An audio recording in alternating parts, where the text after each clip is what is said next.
and welcome to this very special edition of the Irish Wrestling Podcast. My name is Marke. I'm joined today by somebody who's incredibly well regarded worldwide, somebody I've been a very big fan of from his days all the way going back to Ring of Honor, TNA, somebody who's come into the public zeitgeist in a far greater manner over the last number of years, particularly since around COVID when he was working for the WWE as a producer, then over to a quick sojourn over in AEW. Now he's becoming into the public zeitgeist once more as part of TNA. He's also an incredibly well regarded trainer as well as producer. I'm joined by the one and the only Ace Steel. Ace, how are you doing today, my friend?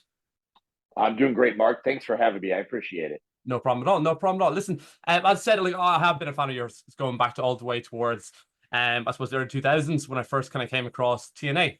And obviously you were working with as NWA TNA at the time. You're also working for various different promotions around that time, around Ring of Honor. You're particularly kind of entrenched with the likes of CM Punk and other Chicago-based wrestlers. But what I didn't know when I was kind of researching ahead of this, how far back your actual career has gone, going back to all the way to 1991. Now, as somebody who's born in 1992, that was kind of a bit of a shock to me. So, wow. Yeah, sorry to kind of give you land that with you at the start, but as somebody who's had such an incredibly varied career, and people maybe my part of the world who might not be as familiar with, can you give us a bit of an in-depth view into how you kind of started in the business? I began I was just a fan like most kids, growing up that loved wrestling. And it just seemed to be the one and only thing I wanted to do and excel at. And I am exactly one of those people that if I'm not interested in it, I'm just not going to give something 100%. I can't fake it. I can't fake it until I make it. I've got to be 100% invested in it. And professional wrestling specifically was the one thing I entirely wanted to do from teachers in school, right? The movie Young Guns. This is how you already dated me, so it doesn't matter. Sorry. The movie Young Guns had come out with Emilio Estevez, and I was just so in that movie and Billy and the Kid. And I went to do an English paper on it. And my teacher said, "Why don't you just do something on pro wrestling?" And I'm like, "I'm so bored with doing wrestling." She's like, "Yeah, but you love that." So, and I mean, it just spawned from there, like from being just a skinny kid leaving high school. And I did have a teacher or two that believed in me, that said, if you put your mind to it, you can do it. And sure enough, immediately graduating, I picked a school in Chicago. I was actually telling my wife about this the other day, how we chose the schools we went to, because she was actually trained by Harley Race years later, after I had already established myself with him as friends, and he being my agent and all. But I had looked at many other camps and things, and Windy City Wrestling in Chicago was prominent on the sports channel. Mm-hmm. And we would watch them in 1988 when I was just a really big wrestling fan. And Paul Heyman was there with the Midnight Express and the Battle of the Bam Bams, Terry Gordy and Bam Bam Bigelow. So this spelled real wrestling to me. This was like any other, just not as extravagant with the production and such. Mm. I had no idea what independent wrestling was. I mean, I don't think on the cusp of what it was. It was outlaw wrestling if you went to big shows, right? Yeah. So, and that's where I began. And I went to school, learned. you gotta learn to work. You gotta go to school before you can learn to work, was their slogan. And I wrestled there for a couple of years, and then just branched out from there and moved around the US a little bit. No, it was absolutely awesome. And like kind of when I was going back to kind of research ahead of this time, like guy who's people would know you as such a Chicago guy now. Then going back to research, seeing your name as like the LA connection, the Hollywood hard bodies, like obviously the Hollywood blondes and stuff would probably be going in around that time with WCW, and that's different type of wrestling at that time. But what was that like? I suppose you're having to, I don't know, portray something you're probably not as such. You're not a Californian surfer kind of guy or whatever. No, but that was our idea. That was our idea that we wanted to do. No one made us do that. We were trying to come up with, because everybody, if you could picture this, everybody in Chicago was a Chicago guy. Yeah. So we wanted to be different. So there's actually a picture hanging up in the foundation in the school of myself and my old tag partner, where we've got these wacky suspender looking outfits on, and we had some guy design it. And, I've had Jody Threat was in a week ago, and she goes, "What the hell is that?" I'm like, "Well, we had these designed. This is one of our first costumes we had." And we just wanted to be different from anyone around town. Because like I said, you could definitely hear in people's voices. You can probably hear it in mine if you know Chicago, the dialect and such, that everybody there sounded like everybody, looked like everybody, whether they were big, small, whatever it was. We just aimed to be different. So we were trying just different things until finally it's like, we need to protect Chicago. Nobody's coming out of Chicago giving this place a good name. Awesome, awesome. And yeah, listen, you thrived off the back of that, then off that kind of initial launching point, then taking over St. Paul Championship Wrestling, where you kind of began not just wrestling, but you're also training at that time as well. So you're kind of becoming an instructor and coach. There's so many people that kind of came under your remit, I suppose, at the time, when it later became the Steel Domain. So the likes of CM Punk came through with there. The likes of Colt Cabana came through there. So obviously you're probably in your late 20s at this stage. Like, what was that like coming in being a wrestler as well as a trainer at that stage? Or certainly you wouldn't have been much older than 30 if I'm not mistaken. What was that like? Kind of suddenly you're a wrestler on the one side and you're a trainer and you're kind of creating this new wave of talent from Chicago. I don't think I thoroughly embraced the role as a trainer. The school was specifically for myself and Danny Dominion to further our careers. We realized we weren't doing enough at this age, but now was the time. And in 1998, when we made this decision, when I moved back, I had been living in Kansas City for a short time, for about 5 years. And we realized that now was the time. Let's go after this. We're not getting any younger. And we found a ring, put the school up. And it's almost like now, if you put the ring up, if you build it, they will come. The Field of Dreams idea, and everyone flocked to us. Like Adam Pierce was in my school the other night, and Adam graciously put me over for the things I've taught him, which is funny because now I'm on the flip side of asking him TV things because he's been entrenched in television wrestling for so long that he came along at a time when we were young and hungry, and he was just as young and hungry, just a few years removed from starting in the business when we opened that school. So you just had a lot of young and hungry guys, and we were able to show them the way, so to speak. And I can tell you right now, I'm 100% different coach when it comes to my in-ring and the things I've learned over the years. But I don't know that I fully embraced what the trainer coach was back then when I just looked at us all like, let's elevate, high tides raise all ships type thing. Spot on. But again, you're at the same time, you're a young guy. What can you do? Like, you can only know what you know well. And you've obviously exactly got personal aspirations as well. So, but at the same time, like, while in your own words, maybe not be fully immersed in it or fully diving into the coaching aspect, you've obviously created a huge loyalty from people you train, people who you so well regarded. The fact that you're saying that Adam Pierce is dropping into your school now, kind of put you over for your new talents and whatnot. So that's really, really cool. Like, at the same time, you were still wrestling, and obviously there was a couple of different promotions kind of coming on the horizon. Then you have NWA, TNA, as they're appearing down in Nashville in the Asylum, if I'm not mistaken. And then you also had Ring of Honor. And during that time, you formed with CM Punk again, like obviously it's a theme throughout your career, being one of your students, obviously, again, well regarded. You formed the Hate Breed as part of a tag team angle. You work with both TNA and Ring of Honor. Like, I suppose you're the elder statesman of the team, but like, what was that like? I suppose it was a strange period in wrestling where like WCW's gone away, ECW's gone away, but you got these two kind of rival startup promotions that both have this sense of like an underground feel. And there's a huge amount of talent who are probably in the same generation trying to find a spot, be it like Samoa Joe and Bryan Danielson and whatnot. What was it like during that time, both teaming with students, working with students, or I suppose being in this kind of underground movement as such? Well, I can tell you, I remember exactly where I was when WCW folded when, the simulcast Nitro Raw. I was down here actually in Florida working for my real job at the time and sitting in a bar and grill eating wings and looked up at the television. I had them put Nitro on and I just sunk in my chair and I thought, holy hell, I'm trying to make it in this industry. And now that promotion is defunct. Where are all these wrestlers going to go and wrestle? And I'm just trying to break in. So you give that a few years and again, networking, you find people and that's exactly what brings us to these places of Ring of Honor and NWA TNA. Ring of Honor, I don't know if I could describe it with my words so well. Excuse me. Yeah, no problem. Yeah. Of how hungry we all were, of how like what machine and with my school, I say this a lot. It's very hot in there. There's one giant drum fan, and everyone's like, "It's so hot." I said, "Because I'm building machines. I want to build wrestling machines." And I can tell you 100%, all of us were wrestling machines that worked for Ring of Honor. If you weren't a wrestling machine back then, like that was it. Like we all looked different. We all had a different. There's a little bit of a similar style in a lot of things. Yeah. It was just a love of wrestling and what I wrestled different than Punk did, than Bryan Danielson, than Joe. We all had our own move sets and own things to do and respected each other. And Roderick Strong and the early Jimmy Jacobs and Alex Shelley. Like, think of all these guys that were thrown in the mix. Matt Seidel and Delirious at one point. Yeah. We just all embodied a certain hunger that it was just insane to see that. And then when TNA came along, it was the perfect idea with more money than Ring of Honor. Yeah. Excuse me. That they started to use a lot of the different, and of course, yeah, the people that have made names in WWE that have now left there and moved on. You had that, but I think the X division is what it definitely, and to this day, sets apart TNA from any and everything.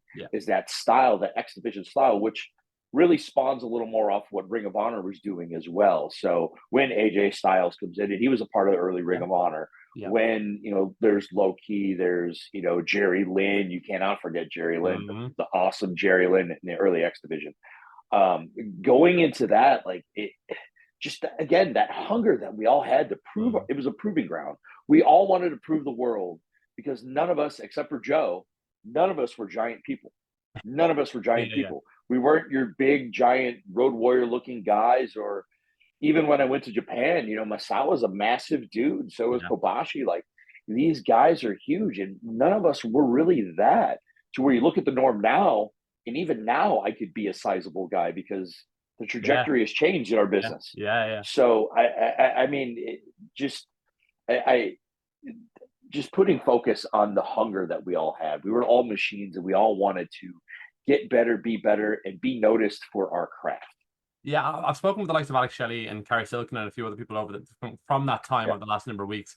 And each of them kind of said the same thing. And just in terms of, there was almost like blinders are on, in terms of everybody around you was competing, but everybody had a kind of shared love. It wasn't necessarily working towards a collective goal, but everybody was hell-bent and determined on making what they were doing the best they can possibly do, and it kind of rubbed off on everybody around us. That was really, really cool that time.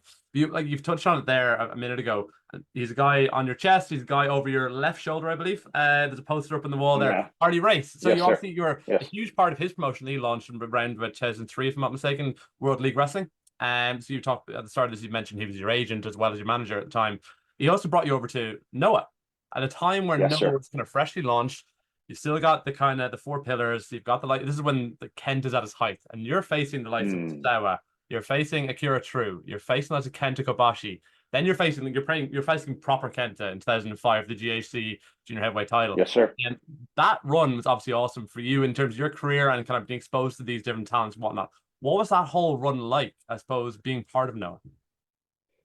Very surreal. Very surreal. I mean, I still go back to the day I finally got to Japan. So, to be honest with you, and I've said this many times before, and it still holds true, it is the only thing at that point that I realized I really wanted to do with my career was go to Japan and work there.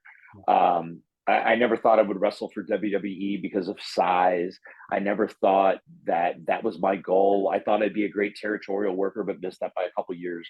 But getting to Japan, the Guerreros, the Malenkos, seeing 1, 2, 3 Kid, Jerry Lynn, and those guys over there, the junior heavyweights. I'm a junior heavyweight. So to get there, and although Noah was, basically all Japan with more of a focus on junior heavyweights, it was just awesome. And they were the top promotion at the time. And I'm so fortunate that I got to be there, experience it, wrestle the best. I mean, you can't beat who I was able to step in the ring with, and it, can never be replicated at all. No, 100%. And you're also representing Harley Race when you're over there. You're kind of his representative in Japan. You're the guy he's chosen to be the focal point of that. Like, what does that mean to you on a personal level? Somebody you're obviously very close with. And I suppose everybody who's got a brain in wrestling has a huge amount of admiration and respect for as well. Well, that meant a great deal. It means so much now that when I think back upon it, like at that point. So really what it meant for me is I didn't have the stamp of any legend on my career. I'm not second generation. I didn't train. I trained at a decent wrestling school, a prominent school in the Chicagoland area. And Christopher Daniels had come from that school, a guy by the name of Kevin Quinn, who's a little bit lesser known, but had gotten around the business and trained people in Chicago as well. But no one had ever just said, you should, use this guy or do this and that with this guy. And I made it my mission for Harley Race had seen me wrestle actually a couple of times. One he vaguely remembered, and the other one he definitely remembered. and shook my hand and gave me a great one of the greatest compliments I've ever gotten about my work. And I then made it my focus to start wrestling for him and make that connection. Like I sought out what I was looking for. I wanted to be in Japan, and Harley was the connection. And it's pretty much just a handshake deal. He loved my work. I'm a transplant of his. I was already trained and working. And then he embraced me into the fold like one of his own. So, and that meant such a great deal to me. Yeah, I mean, that's something he didn't have to do either. I think obviously credit No. to yourself as well. And like the fact that I suppose you took a break from wrestling kind of the mid 2000s onwards, but you did come back to WLW under his purview later on in 2011 or 2012. You had a really cool kind of series of matches with William Regal while he was contracted with WWE. Like, again, I'm 2011, 2012, I was chasing a rugby dream, so I was kind of checked out of the business. So foolishly chasing a rugby dream for other people's approval, should have stuck with wrestling. But anyway, I wasn't aware of these matches until the last couple of weeks when I was kind of watching them back. Oh, how did that whole thing come about? Given that he's a contracted WWE talent, I assume it's to do with like the regard Harley was held within it, and then you being brought back from, I suppose, a sabbatical, for want of a better word, from the wrestling space. Correct. I was in hiding. I had met William Regal. We estimate, and I could look it up to see the same year I worked on WA TNA was the year I met William Regal, which was, I believe, 03. It was 02 or 03. I forget. But we had all traveled to a Dave Taylor camp. Dave Taylor had he had week-long camps in Peachtree, Georgia. And myself, Chris Hero, CM Punk, and another friend of ours from Milwaukee, the esteemed Derek St. Holmes, we traveled down to learn British wrestling from Dave Taylor. Awesome. And on the Thursday of that week, I had gone on Wednesday to wrestle for TNA. So I had to leave the camp for one day, go up and work, come back down. So I drove up and back myself. And that Thursday, standing there when we walked in was Fit Finley and William Regal. Okay. Now, Fit's very stiff even to this day, and I know him. Hey, Fit, long time. Yeah, great, see you. And he'd walk by. Yeah. But Regal has been nothing but a friend and a mentor since that day. Like, he's always willing to give advice over the years. I would see him over the years at WWE. He would follow my career from that day because he thought to himself, these gentlemen took the time, and I use that term loosely, the gentlemen, I'm kidding. These men took their career so seriously that they sought out a guy like Dave Taylor, who, unless you research, don't realize that he would have trained. He helped Regal along. He's been wrestling since he was 16. His dad was in the, you can just go back with the lineage of these guys. And that we sought that out to better our craft. It was to better my craft. It wasn't to hear how good I am. It was to learn British wrestling, which is a style that I love, the physical style of it. And, from guys like, I didn't realize I'd run into Fit Finley. None of that ever occurred to us. We just thought we're going to go learn from Dave Taylor and learn some awesome uppercuts.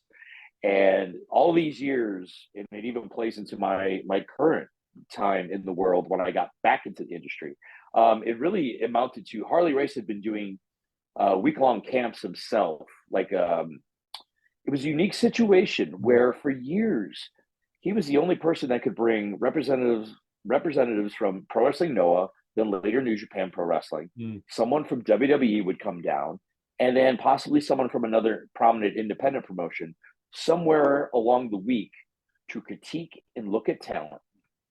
And that even happened up into, close to his death, where he was not the WWE out of respect would send somebody to his camp because it was Harley. But because of that camp, William Regal was picked that year to be the scout. Okay. Which results in a text message. Hey, they want me to wrestle. Would you like to wrestle? Okay. And I'm like, what? So again, I was in hiding. I was out of the limelight, out of the spotlight completely. But when someone like William Regal asked if you want to go toe to toe, you say yes. And so I got in as good a shape as I could, a couple of months away from that. And lo and behold, the same thing happened the next year. Hey, doing it again. I said, man, you're killing me. So I got myself in shape again, and even better shape this time because that match was a little more active. The first one, I was worried about my wind. I was worried about a lot of things, but just when someone like that asks of you to put the boots on and lace them up, in my mind, you just do it. I don't care, You do the best you can, because you're never going to get that opportunity again. It's obviously an incredible compliment to you as the impression you've made of people over the kind of previous decades, because you're 20 years into the business last stage despite your sabbatical. But I suppose wrestling is the number one cliche in terms of, like, I can't remember the movie off the top of my head, but like just when I'm out, they pull me back in, so you get that dangling carrot, and suddenly you're back in it with full head steam. Just I'm going to touch on your kind of WWE run then. Obviously you made a number of different appearances throughout the 2000s, be it like dark matches, velocity, and whatnot. But there's a couple of funny segments. Like, I actually walked back. But yeah, Sure. obviously there was the 2004 segment where you're working with the likes of Eric Bischoff and Eugene, and you get your haircut. But the one segment I vividly remember was in 2007. Obviously the famous hairbutt segment where you're portraying Donald Trump against Rosie O'Donnell. Like, I mean, who would know? Like 15 years later, the whole world would go insane, and like that. Do you know what I mean? Like, it's yeah. So, what's it like looking back in these segments now and reminiscing? It's probably something you enjoyed in terms. It's a bit of fun. It's a bit of, if you're familiar with this part of the world, it's kind of pantomime. Like, I loved it, just thinking this is complete comedy more than anything. But like, do you ever get any blowback for these type of segments looking back in them? No. I mean, if you look at if the online community think that's hilarious, that's great. Yeah. Whatever. I got it was a great payday for goofing off. At the time when the Scott Trade Center in St. Louis was chanting "We want wrestling," I thought, holy crap. I'm like, whoo. So, I completed the mission and finished. And then the head person in charge at the time looked at me and I was like, wow, they hated it. He goes, that was great. That's what I was looking for. I'm like, all right then. Well, then mission accomplished. And I was hired a week later for being the most complete wrestler the year prior that I could be. Went to Noah that year, wrestled dark matches, had people, promoting me and physically looking good. As far as in my mind, wrestling wise, I needed higher learning, as I explained it. Like, I needed more tutelage. Like, I was as good as I was going to be at the level I was at. I needed, more tutelage to get there. And that's what happened. And that's the match that gave me a contract, which is completely ridiculous. But, I remember when I got back home, Harley, because I owned the gym next to Harley's school. Yeah. I bought the gym from him, and I got home and he said, you got yourself a job, didn't you? And I went, I don't know. And sure enough, I got a call that week. So that was awesome. Yeah, and like obviously then you're reporting down to Deep South Wrestling, just that's being folded up. Then you kind of go down to OVW. Was Paul Heyman still involved in OVW at that stage when you're kind of going down there, or was that a later part? No, Paul Heyman was there earlier, because CM Punk was there in 05, 06. Yeah. And the new ECW had started. So no, he was long gone out of there. So, and as well as it was, the dying days of being under contract to WWE at that point. Yeah, so absolutely. Like, obviously, like within a year, I suppose, like at the start of 2008, you did move on from WWE and you kind of go back into the independent circuit. But listen, about 10 years later, then just over 10 years later, you returned to WWE as a coach, working in the Performance Center. And you were like, obviously, you joined just before the world decided to shut down for some reason. Everything went insane. And it was, obviously, you had a bit of back and forth as part of the COVID furloughs at the time, but listen, obviously, didn't last long. You've talked in glowing terms recently and previously about what was like working there, working with such a variety of talent. You've got people who are part of their, I don't know, NIL program back then, but essentially people fresh out of sports or college or whatnot. They've got a completely kind of wide-eyed view of the world. Like, this is all new to me, this is exciting, but you've also got tenured talent. So I read a piece you had recently where you're talking about, to some people you're Coach Guy, some people you're Ace Steel. So like, what was that like working with so many different, in your own words again, like sponges ready to learn from regardless of what background they had? It's an eye-opener to what we're used to, because it is different. The people that come to my school, the people like myself, we sought this out on our own. So for the athletes to be brought in, it boils down to one thing. Yeah. You got to have the love.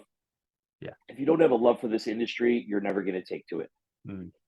Dollar signs won't matter. Yeah. It'll drive you to a certain point, but when the tough gets going, the saying, when the going gets tough, the tough get going. And I find that a lot with, and I hope the best for every NIL student that's in there. I just hope they love it, because that is the only way they're going to survive and excel at this. You just saw Odyssey Jones pop up on Raw, and I've been dying to see that guy show up for a long time. Like, he is one of the few that I put the boots on to get in the ring at the Performance Center to lock up with, just so he could feel what it's like to not have a PC guy lock up with him, to lock up with me, and for him to treat me so dainty and like, you can make this a little snugger. You can work on that. Like, that's the only way, that is the only way. Even with my veteran talent that I had in there for my classes, for the classes I coach, I put the boots on one day and just had to tie up with them to see where they were at, because we all come from, though we come from much the same on the independents, everybody does things just a little different. And, to get them where they're going, and to see guys like that, like Odyssey Jones loves it. He loves it. So I'm so happy for him, and hope that just this kicks off and it's just, the career of a lifetime for him. But like I said, it boils down to the love. So it's great to have people that love it, no matter where they come from. Yeah, you get a great prop. You mentioned Odyssey Jones. When you watch him on NXT the past couple of years, the odd time he does appear and seems to have some sort of concrete program, like his energy more than anything kind of just comes through the screen. I'm sitting here at like whatever time in the morning in Dublin, Ireland, watching it. You also had a great crew of people. You had the likes of Tony D'Angelo, Braun Breaker, Tiffany Stratton. You've kind of made a point of talking about previously. Like, those are guys who don't necessarily have come through the indies, but they're fresh athletes. The guys with a wide-eyed view of the industry. They're there and they've committed wholeheartedly, and that's not always been the case in wrestling. But you've also kind of stressed the importance of fundamentals, particularly kind of people coming through. That's not necessarily prevalent in modern wrestling. What is your kind of view in that modern day style? Because I come from Ireland, where I've got a guy, when I was training previously, there's a guy called Joe Cabray. He used to work he was signed for WWE previously, worked in kind of FCW, NXT. He's kind of come up through that old school system here, where it's very much work over spots. So it's very much concrete around fundamentals as well. So what do you see kind of, I suppose, of the modern classes coming through, say the WWE Performance Center or elsewhere? What do you see as kind of the modern style working to improve as such? Well, I can tell you this. I watched a match last week with Ren St. Clair and, oh gosh, I can't think of it. Maybe it was a Petrovich girl. I can't remember exactly. But the wrestling they did on the mat and the transitions, I was going, that's either Johnny Mossy or Norman Smiley. Like, I know it. And Norman Smiley is a great wrestling class. And I know Mossy's got some of the girls, so I don't know where it is. It could be Fit for all I know. I don't know. But they're ground-based wrestling, and they're staying together, and that is the beautiful foundation. You've got to have that foundation. You've got to have those foundational skills to go on. There isn't one move or one spot that people have paid for a whole pay-per-view to see or a whole show to see. It is just a piece of the puzzle, but it's not even really intricate to anything. Because case in point, you watched a match with myself and William Regal. Is it going to garner, all this, praise? I don't know, but traditionalists love it. People I know that really are into what we do find it fascinating that he and I didn't call anything. We just wrestled. Like, that needs to be brought back. And that's one of the things I bring back. And that's also something I tried to teach the PC as well. It's very hard at the Performance Center, because you have to build a television star, and you have to build them fast. So that's where I say the love's got to come in, because at some point, Tiffany Stratton's got to love it. Braun Breaker's got to love it. Tony D'Angelo's got to love it. So they could really learn what this is about, because you can't run TV spots on house shows all the time. You'll eat your body up. It's a completely different industry at that point. How do you work the hold? How do you get out of the hold? What are the hope spots? What are, I can just go on and on and on and throw those things. I think the newer wrestlers will find, when their bodies break down, that they need these things. They need these, they wish they had these tools in their toolbox to begin with. And honestly, that's why I opened a school, because I saw the need for such a thing. I went up to Malachi Black's place the other day, to Tommy Yen's place, and saw his gym. And conversely, he'll come my way. And so we've just done a handshake deal. Like, hey, I think we both care about this industry, which is why we're doing what we're doing. But let's do our best to kind of keep together on regulating. Hey, I'll talk to you about who I got. You talk to me about who you got. If they want to come my way one day, they want to go your way one day. But let's keep tabs on how things go around here, because we both see it from the places we work, and what's missing and what's lost. And that's nothing against the current generation. They just don't know what they don't know. Yeah, and so you only know what you're exposed to. You're gonna mean like, again, a lot of people, the current generation, come up when PlayStations were a thing. Do you know what I mean? So you're going up through the Yes. late 90s, 2000s, suddenly you're doing all the moves in the games, and like that's naturally going to have a knock-on effect down the line. But what like anything in wrestling, sometimes what is old is new again, and that's kind of been the way I've kind of seen certain aspects of wrestling in the last 10 years in particular. You've touched on, you kind of, before I go any further into TNA, touch on your school, obviously the Foundation of Pro Wrestling down in Florida. I was speaking with a guy called Bishop Khan from AEW recently, and he's talking about the importance of these different schools, particularly down in Florida, that are kind of popping up here, there, and everywhere. He's a contracted television talent, but he's going out of his way to go to the likes of Natty and TJ School, the Dungeon. He's going to Devon School, Yeah. Team 3D Academy. He's the likes of James Drake and Zap Gibson have opened up their Burning Heart Pro Wrestling School. Yeah. So whatever you guys do down in Florida seems to be the home capital of wrestlers and wrestling schools. Their contracted talents in the PC seem to be going out of their way, as well as other companies, to get tenure schools. Like for yourself, people who are eagle-eyed and spend too much time on social media, like myself, will see the likes of, you're talking about Adam Pearce appearing in your school. You got the likes of Zachary Wentz, who's been appearing in your school, and numerous other talents. Like Scott Garland trusts his son to kind of be taken into the business through you. So what's it been like, the feedback, and kind of seeing this kind of critical acclaim so many talents are giving your way as a trainer and coach, as well as your school? Pretty awesome. Yeah. It just reaffirms what I wanted to do all along. Like the reason I did this and made this venture. It's scary. Yeah. It's a scary venture because it can be thankless. I don't see $1 million being made out of such a thing, which is, funny to say, but I see a need for our industry that I still work in. I'm a producer for TNA. I feel a need, and like I said, we just had Jody Threaded. She came on her own. Yeah, that's a competitor who is already signed to a promotion that could have hung out a few days, yeah, but instead wanted to come to my gym for 3 hours and sweat her ever-loving butt off, and then continue to do something that I was teaching because the footwork was a little off and what I was looking for was a little off. And she did it over and over again until it was to my liking, because that's what I was teaching that day. That just reaffirms what I'm doing is exactly the right thing. It reaffirms that I've made the right choice. The students I see, for Scotty, what a tremendous compliment for his son that's been around this his whole life. Scotty will come and train with him from time to time. Scotty will be a guest coach for me. Yeah. To have the day Punk came in, Roxanne came in to check out the place. And I was at her tryout. Like I've said this on interviews before, I've had a lot of these people's tryouts, or were their coaches that are now making it on television and getting pulled up once they're ready. And to meet her again and see her and just, yeah, you were at my tryout. Thank you for having me tonight. And training as hard as everybody else in the ring. Like like I said, to hear the praise, it just reaffirms what I'm doing.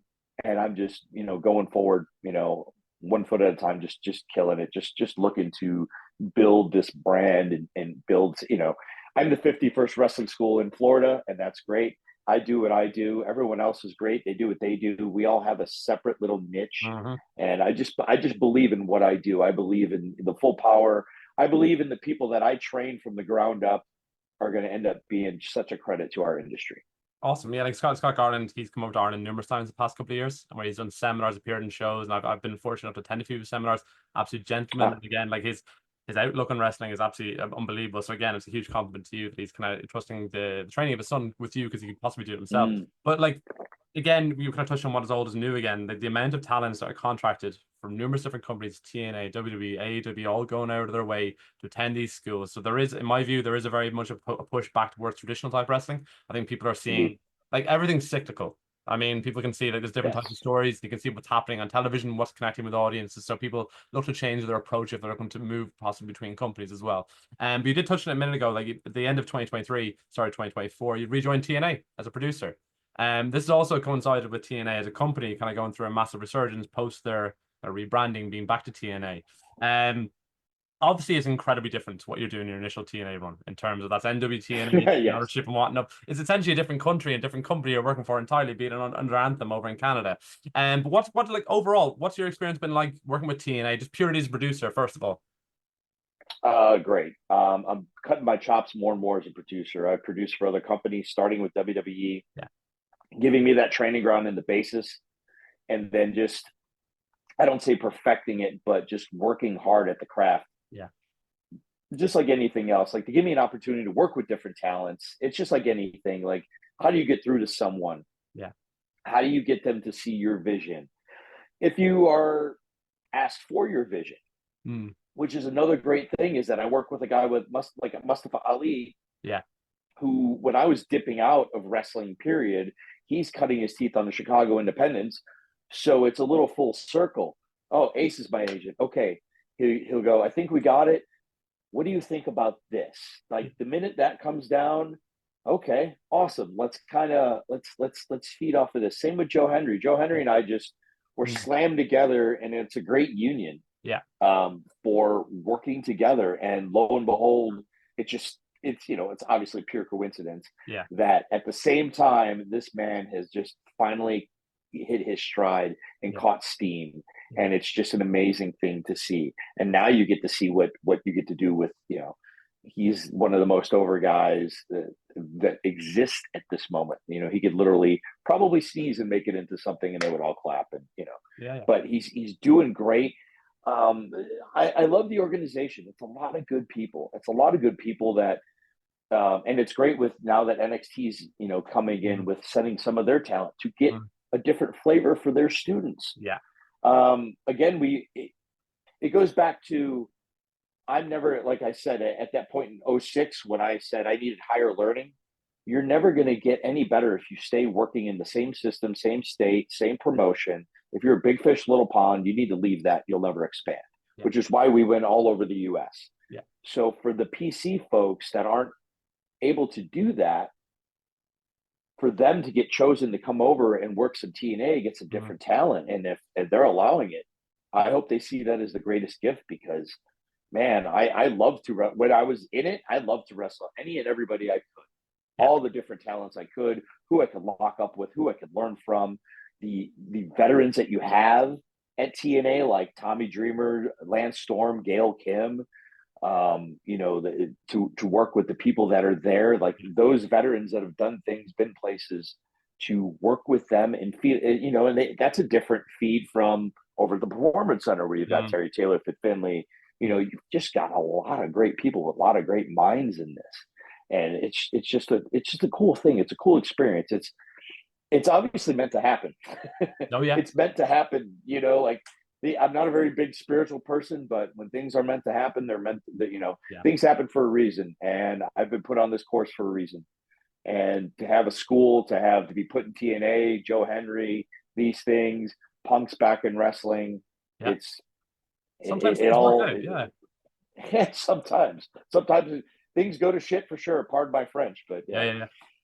Well, listen, I'm very much a believer in, like, at the far side of shit times is often the best of times. They kind of, do you know what I mean? Like, not everybody gets to go through these shit times. They kind of stay the course. They don't put themselves under stress. The far side of stress is usually where growth happens anyway. So that's a huge credit to you. I said to you before we started this interview that, like, Joe Hendry, he's somebody in this part of the world who's been hugely adored and loved, and he's got his own school over in Edinburgh. I've been over a couple of times, one or two seminars. Absolute gentleman. It's funny, like, just seeing from far.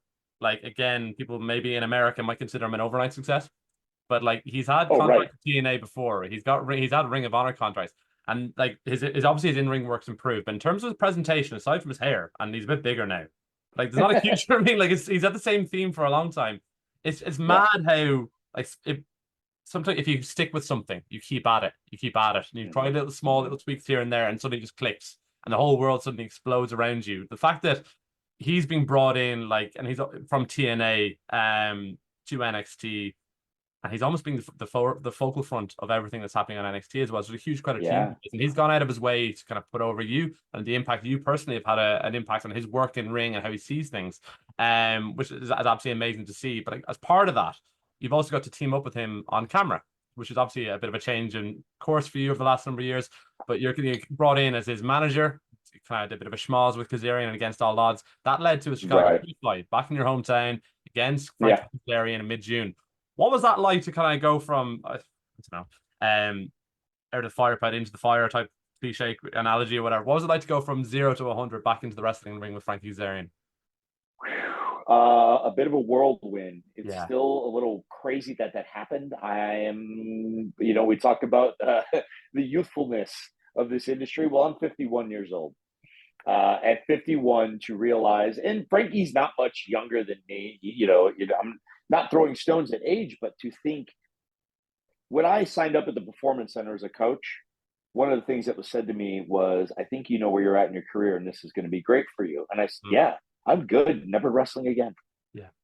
I finished, I had a match with Eric Cannon in Chicago, and that was done. I was done. First match on the card, we had a match. I was done. I said, you know what? I'll peace out on this. I'm happy for that to be my last match.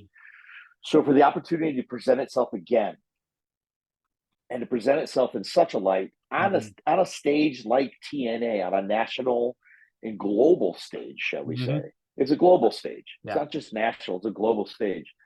To be able to represent the Foundation of Professional Wrestling, to wear a Harley Race T-shirt on television, to go out there and excel, and then show my students. That's all that was in my head the whole time was keep moving, keep, like, what do you tell your students not to do? And, I got a great compliment from someone that said, man, for a guy that hasn't been doing this, you fit right in, for a long time at any high level, like you look flawless. And I said, wow, thank you. That was my goal. My goal was not to embarrass myself. That was number one. But I had been training in ring, like physically in ring, not just on the outside. No, fall that way, fall that way. I've been in ring hands on. That's, until I'm done and able, to move around, I will be hands on training. And it was just such a cool thing. It was a really cool thing, especially in Chicago. Yes, I know it's a street fight. I would love to have a technical wrestling match, which could happen someday. But just to do that was good stuff. I've been teaching television wrestling for the last few years. Now to actually, even though I did early days TNA, it's not the same. To actually abide by a time, a time schedule. You have this, you have that. You're in break. You have this. You're back for break. Listen to the ref. Do all these things. Yeah, I put myself right in everyone's shoes that I'm talking to on the headset all the time. It was very surreal in that respect as well. So, but just overall cool. It was really cool. I mean, again, like you're part of TNA, whereby you've got a real mix of very experienced talents, very youthful talents, and it's a really nice mix and blend of talents. I suppose like being a TNA producer and kind of the exponential growth of the last say just 6 to 8 months, more than anything, even 3 to 4 months. Like, where do you see TNA going over the next couple of months to years? Like, do you see further growth? Like, I said this to Alex Shelley recently. My first ever live in-person wrestling show was TNA doing their international tours over here in Dublin in 2009. Oh, the event was AJ Styles versus Kurt Angle. Alex Shelley was on the first night was defending the X Division title. The next night he was doing Motor City Machine Guns. Like, we don't get a huge amount of wrestling in Ireland, particularly kind of shows coming around. But like, where do you see TNA kind of going to, and can we ever see TNA becoming a bit more of an international brand as it used to be? I think so. I think so for sure. I think there's so much talent out there, and I think, as we brought up, like the crew of people, and fortunate to be a part of the crew at the moment, is how we can help you and cultivate talent to take the independence and say, you're going to want to do this instead of this. Yeah. And I see what, to lead different talent in there, because a year from now, you probably won't have the same talent, or 2 years from now, depending, as it's the name of the game. A talent grows somewhere and they move on. I'm not saying, people are necessarily moving places. It just is the name of the game. You see LA Knight, Eli Drake had cut his teeth here. I caught a promo this morning that had Drew McIntyre in as well when he was going through his rebuilding phase. His phase, he was in TNA, and you see all these people that came through the door. I think the sky's the limit. I think there is room for more growth. I mean, the industry is hot. There's a lot of good things that have been put in place. Management had changed. And with the management change, everybody's embraced that. And that's, it's a hard thing for talents that were here and have been going at it for a couple of years. I also come from a big communication company structure and from another company structure where I've been a part of restructuring on the wrong end of town. Right.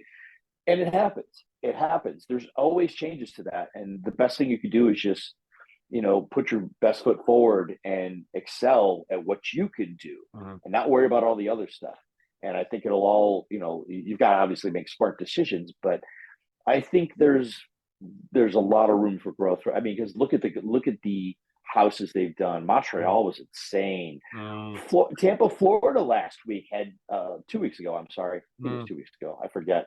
Mine goes hazy here, but it was, I think, almost 800 to 900 each night. Yeah. It was pretty insane. Mm-hmm. And to know that other shows were on television that night, or big PLEs, things like that, and TNA still drew that house. Like, I heard it when I had both of Joe Hendry's matches both nights, and I'm just like, play the music, man. Like, look at this crowd. Like, they were just excited to be and see wrestling. One of my students came to the show with his mom, and they were just like, what a great night. I was like, I didn't get a chance to go out and see them. I was busy running around, but they were like, what a great night of wrestling. Thanks so much. And same the night previous, like, another student had come to watch, and just mind blown. It just, wrestling's hot, and when it's good, it's good.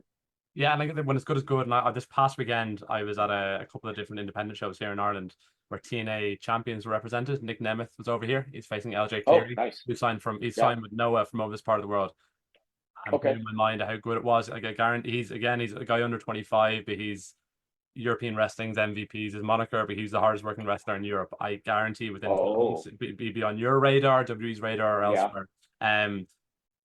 Mike Bailey was in a match with Robbie X. He might be a competitor you're familiar with. Like, it was stupidly good. So TNA were huge representatives across the weekend. OTT did a show in Wolverhampton in England, which drew a sold out crowd of over 1,000. Saturday in Dublin, 2,500. Sunday, 500 in Belfast. TNA represented across all three is absolutely incredible. So I say wrestling's hot again, but TNA's hot again, and that kind of being those TNA champions being part of the show was a huge drawing point of that. But OTT as well, the Irish wrestling talents. If you have any say in kind of talents being signed, I invite you to check out OTT on demand and see Scrapper Mania weekend. It's absolutely incredible. But legitimately, as somebody who's watched far too much wrestling over the last number of years, it's the best weekend of wrestling I've ever seen at an independent level. So just if you happen to come across your page, have a look. I have no say whatsoever, but I would love to watch it. Nick Nemeth's on, just, man, he's on a tear. He's doing great. He's doing his best work. Speedball Mike Bailey is someone I've come to know since working in this company, and he's a special dude, man. He is. I produced.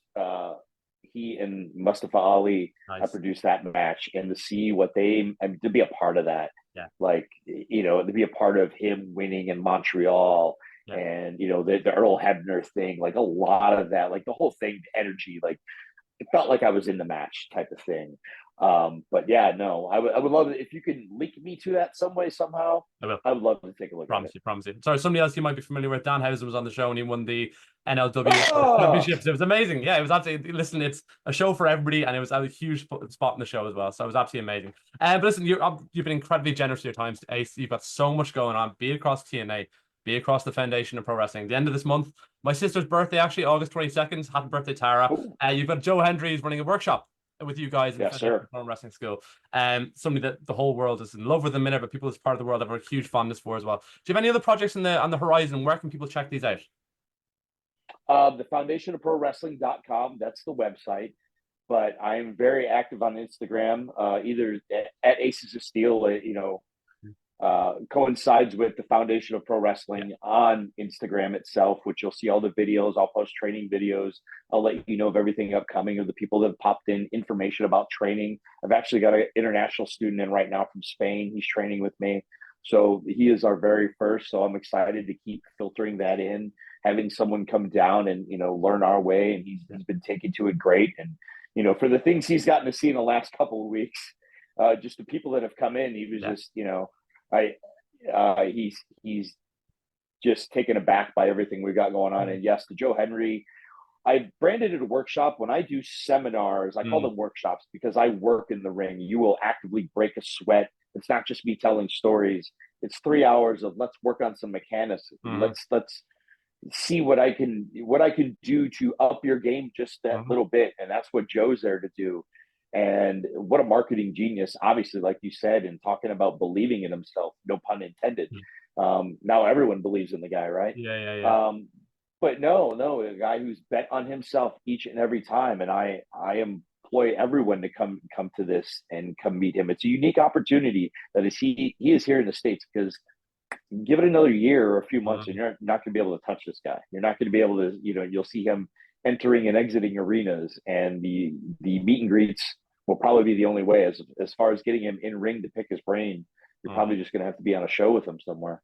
That's absolutely incredible. And listen, the last number, the 5 years in particular, since you kind of returned to WWE as the PC, you've had a hand in so many of the biggest moments and biggest characters that come through wrestling in the last number of years. You touched on somebody even like Odyssey Jones coming back to WWE, obviously the dog collar match, etc., over in AEW, and now in TNA, you're Oh producing yeah. like the Joe Hendry and whatnot. You've had a huge imprint on what people appreciate in wrestling now and people how they view it over the last number of years, where previous it might have been a different style of wrestling. You brought back, as we touched on throughout this interview, what is old is new again through your kind of views and your beliefs within the wrestling system. So I want to thank you very, very much for everything you've done. Oh, 5 years and throughout your career. And thank you for being so generous for your time today as well. oh, thank you, Mark. I very much appreciate it. And it's the folks that did the work. I love working with them. It takes a village. So Yeah. it's great to have all of us with the same goal.